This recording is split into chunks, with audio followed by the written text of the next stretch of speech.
రాత్రి చాయ్ దాదాపు వచ్చిన మేము పోలీసులతో సబ్వే సర్ఫర్స్ ఆడాము. ఏం మాట్లాడుతున్నావురా? ఫాలో కొట్టేసి వీడియో లాస్ట్ వరకు చూడండి, తప్పకుండా చేస్తారు. హలో గైస్, ఎలా ఉన్నారు అందరూ? Welcome back to another video. Matter ఏంటంటే 10కి మా తమ్ముడు చాయ్ తాగుదాం రా అని చెప్పి పిలిచాడు. 10 నిమిషాలు ఆగురన్నాను. ఈ లోపే వాడు వెళ్ళి పడుకున్నాడు. మన తక్షణ కర్తవ్యం ఏంటంటే వాడు లేపు చాయ్కి వస్తాడో రాడో అడగాలి. ఎందుకు రిందు చాయ్ పోదాం అన్నావు కదా? ఏ చాయ్ 10:30 టైం. జనరల్ గా చెప్పాను రా. నేను సీరియస్ గా తీసుకున్నాను. చాయ్ వెళ్దాం వద్దు, చెప్పు.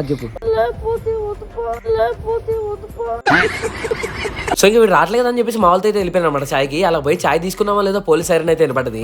రైల్వే స్టేషన్ దగ్గర మరి చాయ్లు ఉండకపోతే ఇంకేముంటాయి? అంటే మా వాడు ఇవాళ హైదరాబాద్ నుంచి వచ్చాడు అనమాట, అందుకే అంత బాధపడుతున్నాడు. మరి 11కి మొత్తం క్లోజ్ చేస్తున్నారు. ఏమోలేండి, వాళ్ళ సెక్యూరిటీ రీజన్స్ వాళ్ళకి ఉంటాయి, మనం ఏమనలేము. వీళ్ళు ఇంకా చాయ్ తాగుతున్నారు. పోలీస్ పెట్రోలింగ్ వెహికల్ అయితే వచ్చింది అనమాట. డివైడర్ అడ్డించి ఇటు వచ్చారు. నిద్ర లేదు, సుఖం లేదు. వాళ్ళ పోలీస్ వెహికల్ అడిపోయి రాగానే డివైడర్ తిరిగి ఇటు వచ్చేసాము. వీళ్ళ పరిస్థితి పగలకు కూడా రాకూడదు, అటు ఇటు తిరుగుతున్నారు అనమాట కప్పులు పట్టుకొని.